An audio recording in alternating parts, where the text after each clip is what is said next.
Hola, buen día. Eh, este va a ser el proyecto número 3.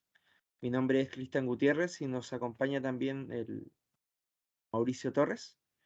Eh, la estructura va a ser la siguiente. Yo voy a presentar la parte uno y mi compañero va a continuar con lo que es la parte 2 de estadística inferencial.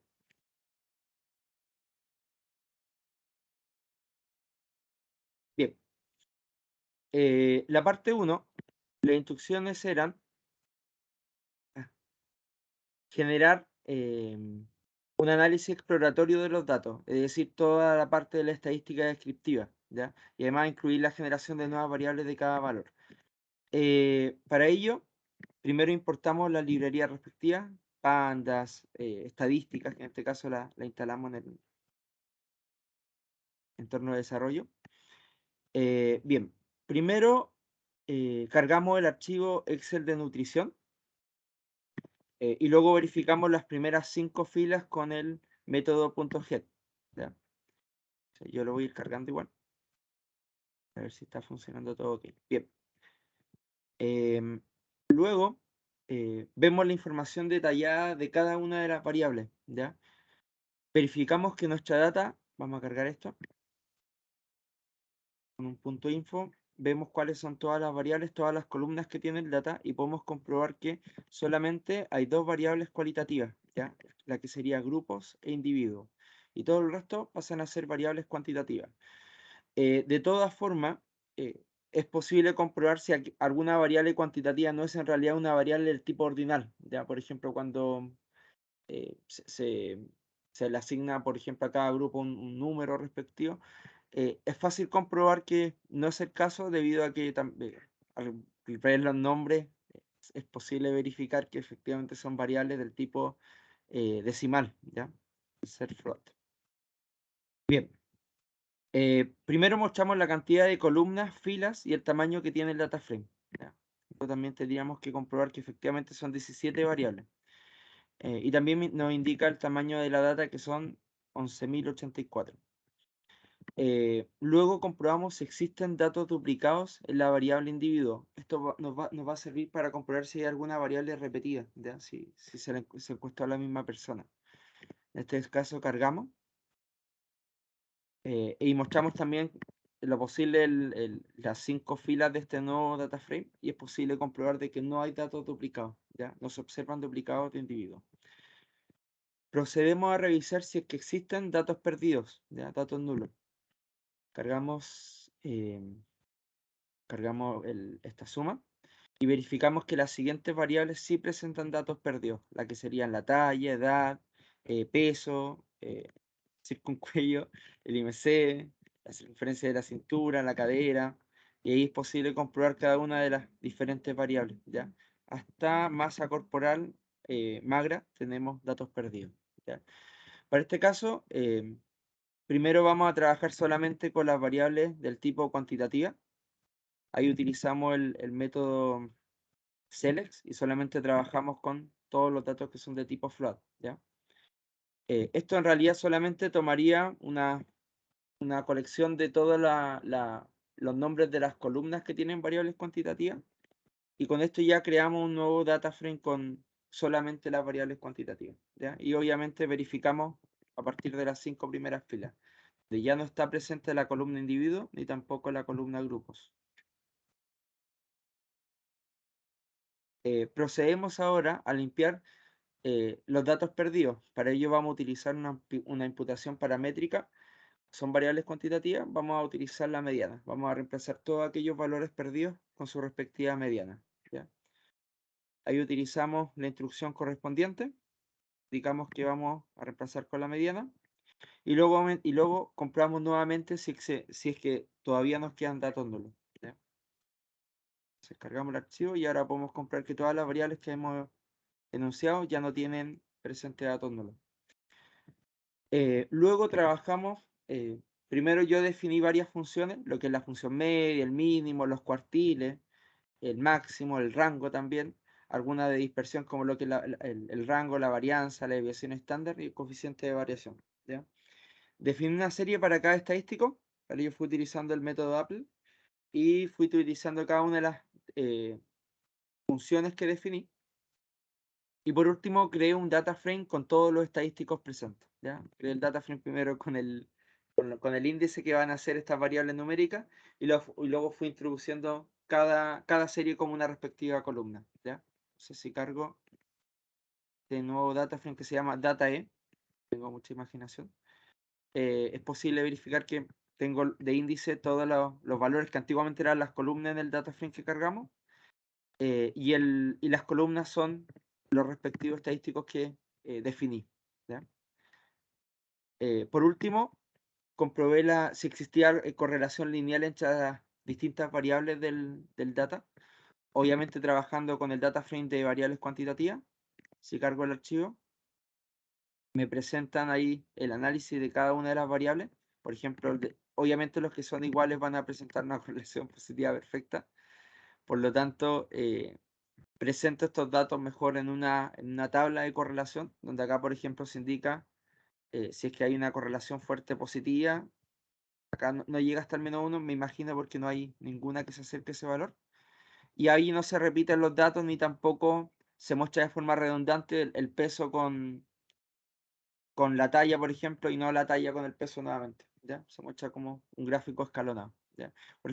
Por ejemplo, acá podemos verificar que, a ver, algún alto, acá, que el índice, esta medida, esta variable cuantitativa, la cintura de estatura, corresponde un poco con lo que es la circunferencia de la cintura, ¿ya? Y tiene un poco de sentido también. Bien, nosotros solamente trabajamos con lo que fue el análisis de las variables cuantitativas de esta parte del trabajo, ¿ya? Ahora lo voy a dejar con mi compañero Juan Cueva. ¿Juan Cueva se llama? No, Mauricio Torres, para que les presente la parte 2 del trabajo. ¿Ya? Los dejo con él.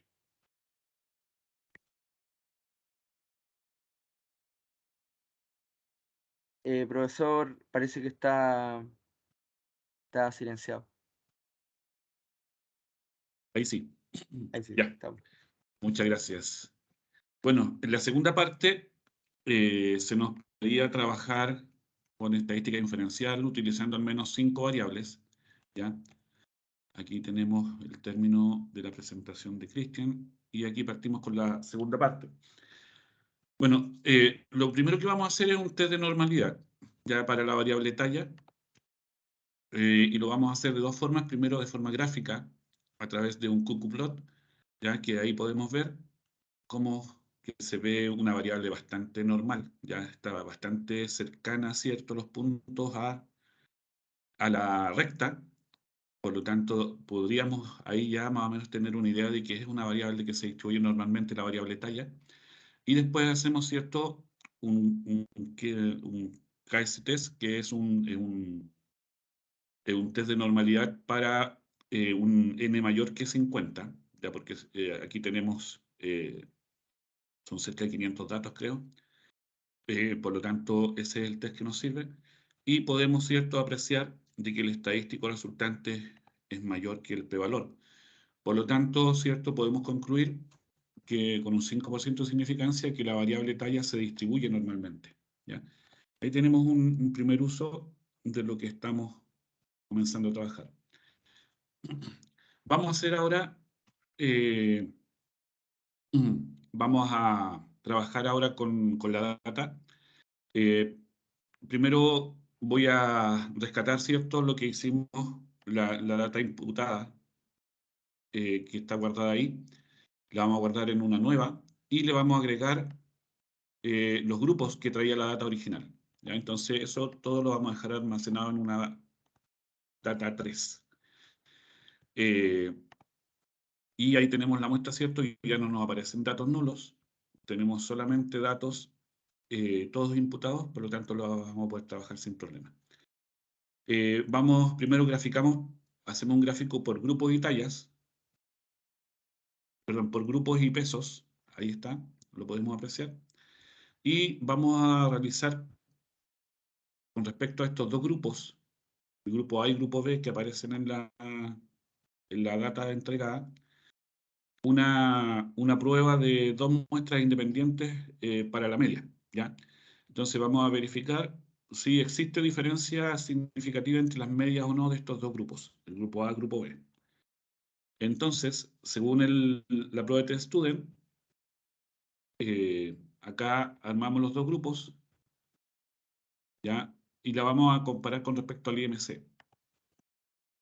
Entonces, aquí tenemos los dos grupos, los separamos con su respectivo IMC y hacemos la prueba, ¿ya? Que es el t-test con los dos grupos y imprimimos los estadísticos resultantes y podemos apreciar de que el estadístico es inferior, ¿cierto?, al p-valor, por lo tanto, con un 5% de significancia podemos apreciar que no existen diferencias significativas entre las medias de los IMC de los grupos A y B. Ahora vamos a realizar un test de ANOVA para dos muestras independientes, ya que van a ser con las variables también, es cierto, en base a los grupos, ¿cierto? Y el peso. Entonces acá hacemos el test. Podemos ver que el estadístico es más grande que el p-valor obtenido. Por lo tanto, también podemos concluir, ¿cierto?, de que las medias son significativamente distintas una de la otra. Continuamos con un test de Leven para ver la igualdad de varianzas, ¿ya? Y aquí vamos a trabajar con la cadera. Los dos grupos nuevamente, pero con la cadera. Mostramos ahí los dos grupos con sus valores respectivos en cadera y hacemos el test de Leven.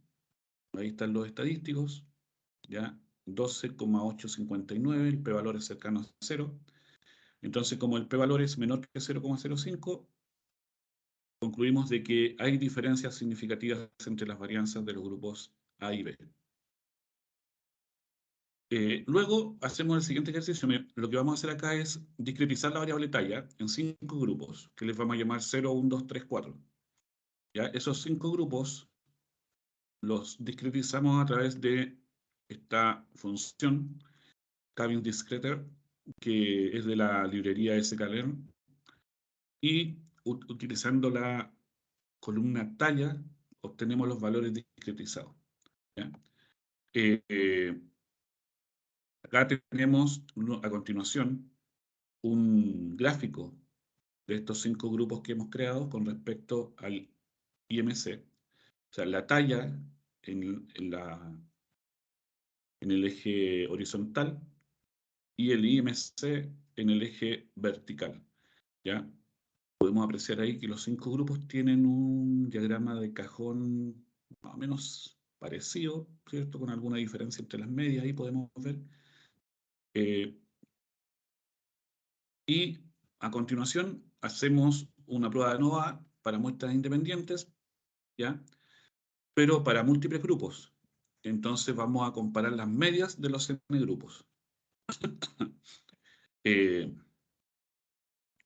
Entonces la hipótesis aquí nula me indica que las medias, que no hay diferencia significativa entre los grupos en sus medias, y la hipótesis alternativa dice que sí habrían diferencias significativas. Entonces podemos apreciar, hacemos primero una tabla de frecuencias de las variables que agrupamos de las tallas. Ahí están las frecuencias de cada uno de los grupos. Hacemos ahora la prueba de ANOVA para los 5 grupos independientes.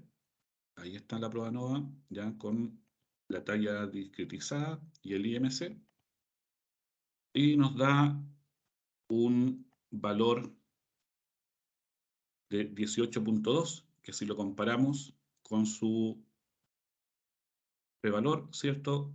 Llegamos a una conclusión de que podemos afirmar de que al menos un par de las medias son significativas, porque el p-valor, ¿cierto?, es menor que el valor del estadístico. Bueno, ahí hemos concluido esta parte. Hemos usado las 5 variables que se nos piden, ¿ya? Trabajamos con Trabajamos con las caderas, trabajamos con los grupos, trabajamos con las tallas, con los pesos y con el IMC. Y utilizamos varios tests de inferencia que son bastante útiles. Bueno, un gusto. Aquí damos por concluido nuestro proyecto número 3. Así que, no sé, Cristian, si tú quieres comentar algo más. No, nada en particular. Espero que les gusten nuestros videos. Eh, y continuar ahí con el curso, ya que está súper bueno. Eso, estamos ok. Ahí todo. Chao, chao. Nos vemos. Chao, chao.